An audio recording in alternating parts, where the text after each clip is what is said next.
Assalamualaikum warahmatullahi wabarakatuh. Halo Soker, selamat datang kembali di channel Sok Area, dimana pada kesempatan kali ini saya akan membawakan 3 buah cerita tentang misteri rumah berhantu. Setelah pesan-pesan berikut ini.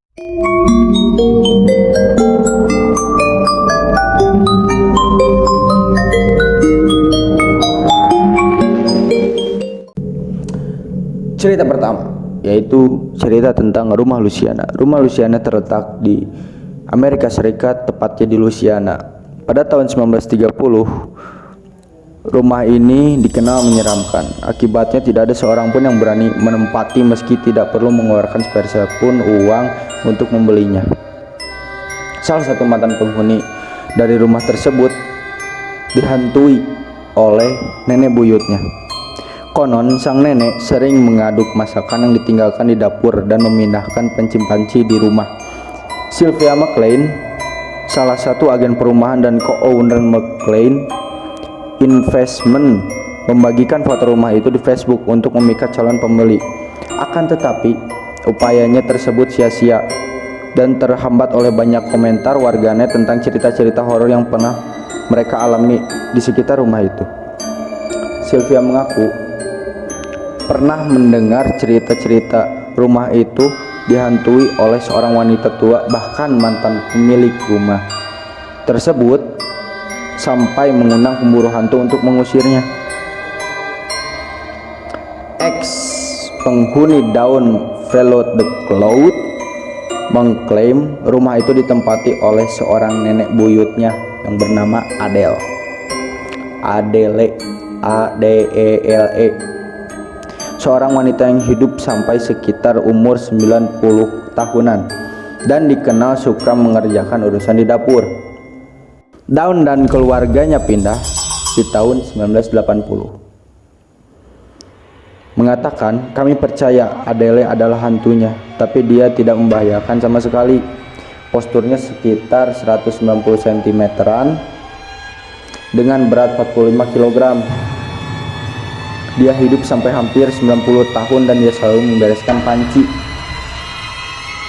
Seperti kalau Anda punya sesuatu di atas kompor yang ditinggalkan dan melihat ke dalam panci lalu mengaduknya, kamu bisa mendengar seorang mengambil tutupnya tetapi tidak ada orang di dapur." Unggahan di Facebook Sylvia mendapat ratusan tanggapan. Seorang warganet menulis, "Ya, itu dihantui. Saya mengalaminya 3 kali di sana dan temanku yang tinggal di sana mengalami lebih dari itu. Kami benar-benar mengalaminya bersama dan kami masih membicarakannya." Komentar yang kedua berisi, "Kemungkinan cerita hantu itu akan tetap ada di sana dan siapapun yang tinggal di rumah itu akan mengalaminya. Sylvia khawatir dia akan gagal menjual rumah itu karena cerita-cerita horor yang beredar membuat para calon pembeli menjauh. Dia berkata mungkin perlu dibongkar untuk memindahkannya kecuali jika benar-benar ditutup." Cerita yang kedua datang pada sebuah mansion yang bernama Lowry Mansion yang terletak di New Orleans. Mary Delphine McCarthy lahir di New Orleans pada 19 Maret 1787.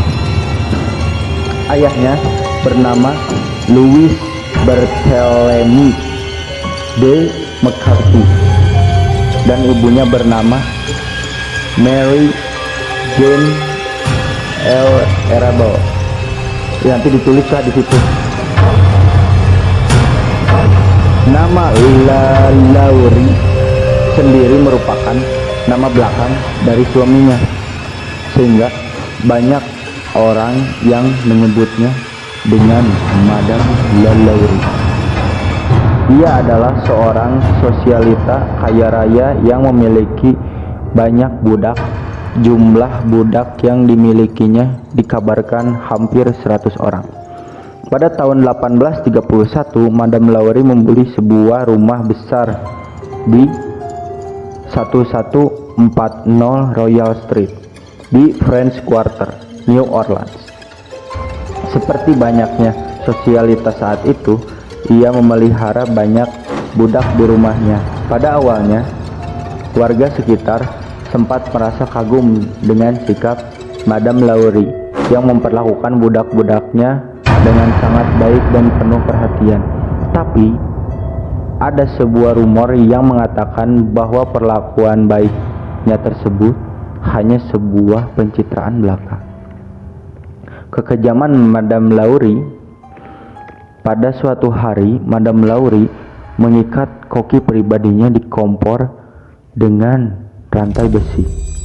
Sang koki akhirnya memutuskan untuk membakar rumah La Laurie daripada harus menjalani hukuman yang kejam dari majikannya. Kebakaran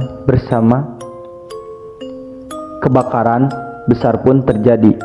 Hal itu mengundang perhatian seluruh warga kota dan kejahatan yang dilakukan Madame La Laurie pada budak-budaknya pun akhirnya terungkap. Saat rumahnya kebakaran, Madame Laurie berhasil melarikan diri dari New Orleans. Daripada harus menghadapi tuduhan dan tindakan kekejamannya, ia lebih memilih untuk membiarkan rumahnya terbakar bersama para budak yang ada di dalamnya.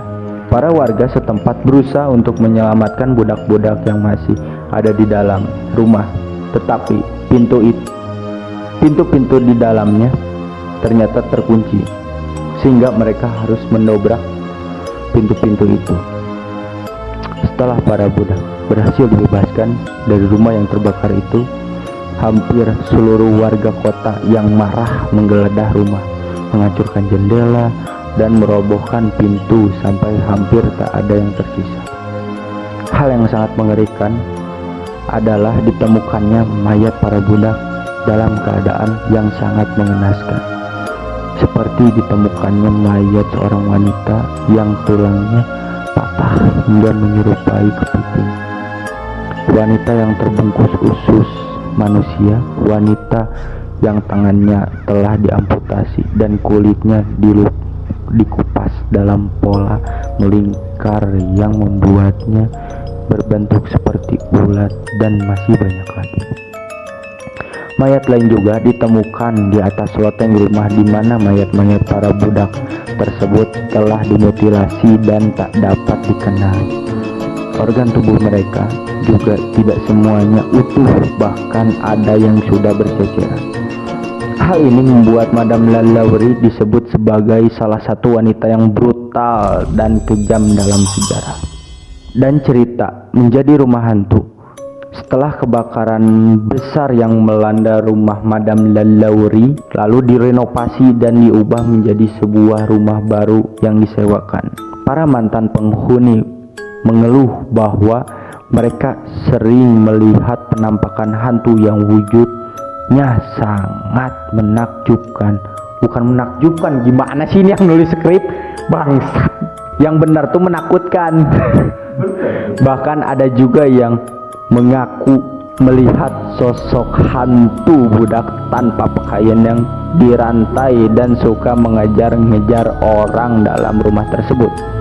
Rumah Madame La Laurie ini sampai sekarang pun masih berdiri kokoh di New Orleans, Amerika Serikat. Tapi tidak pernah ada penghuni yang bertahan lama saat menempati rumah itu. Sementara Madame La Laurie sendiri tidak pernah diketahui lagi keberadaannya dan bagaimana ia menghabiskan sisa hidupnya. Kisah Madame La Laurie ini juga pernah diangkat ke dalam sebuah serial Amerika Serikat berjudul American Horror Story, cover yang dirilis tahun 2011. Yang ketiga, Rumah Amityville. The Amityville House alias Rumah Amityville adalah sebuah rumah bergaya kolonial yang berada di 112 Ocean Avenue, Long Island, New York, Amerika. Rumah Amityville itu sendiri mempunyai histori atau peristiwa pembunuhan di rumah tersebut. Pada tahun 1974 terjadi peristiwa yang mengerikan di rumah yang dihuni keluarga DeFeo ini. Anak tertua keluarga DeFeo, yakni Ronald DeFeo Jr. atau Ron, menembak mati kedua orang tua beserta keempat adiknya. Saat ditanya, Ron mengaku dipengaruhi oleh suara-suara dari makhluk halus yang sudah menghantuinya selama 1 tahun. Kasus tersebut memang diwarnai jumlah keanehan meski pelaku tak menggunakan senapan yang dilengkapi peredam. Para tetangga tak mendengar bunyi letusan senjata. Kisah horor arwah gentayangan. Selama penyelidikan dan persidangan, rumah Amitfield dibiarkan kosong selama 13 bulan. Kemudian kepemilikannya berpindah ke tangan George Lutz yang pindah bersama istri dan 3 anaknya pada Desember 1975. Harga rumah besar yang jadi lokasi pembunuhan itu jatuh hanya sebesar 8.000 US dollar. Pada hari pindah, mereka mengundang seorang pemuka agama untuk memberkati rumah itu. Kata Lutz, tamunya mengaku tangan tak terlihat memukulnya di ruang menjahit. Ditambah Lutz pernah mendengar suara tanpa raga, pergi dari sini. Entah dari siapa kalimat itu terucap. Juga mengalami perasaan aneh mirip gejala flu dan tangannya tiba-tiba mengeluarkan darah. Meski demikian, keluarga itu akhirnya menetap di rumah itu dan mengaku menemui sejumlah hal mistis. Hal mistis yang pernah dialami oleh keluarga Lutz adalah berupa aroma asing yang tercium lalu hilang. Kata Lutz, seperti dikutip dari ABC, juga terdengar suara-suara aneh. Pintu depan terbanting tengah malam. Selama berhari-hari tak ada hawa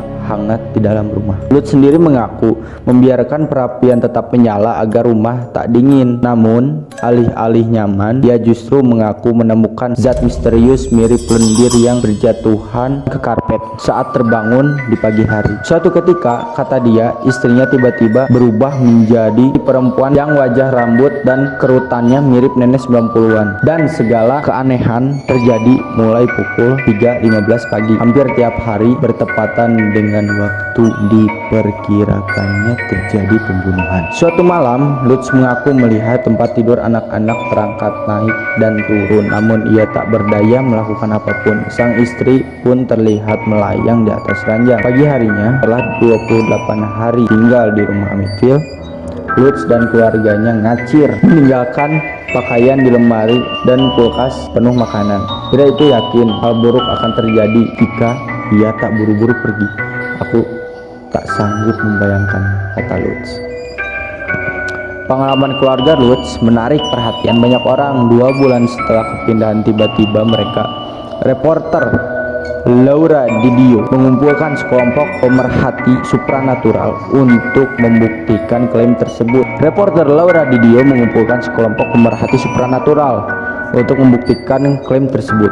Ternyata dan hasilnya adalah yang menangkap sebuah foto seorang anak kecil yang tidak tahu dan siapa anak kecil tersebut. Karena kisah tersebut, ada seorang produser yang tertarik akan kisah tersebut untuk mengangkatnya ke layar lebar yang berjudul The Conjuring.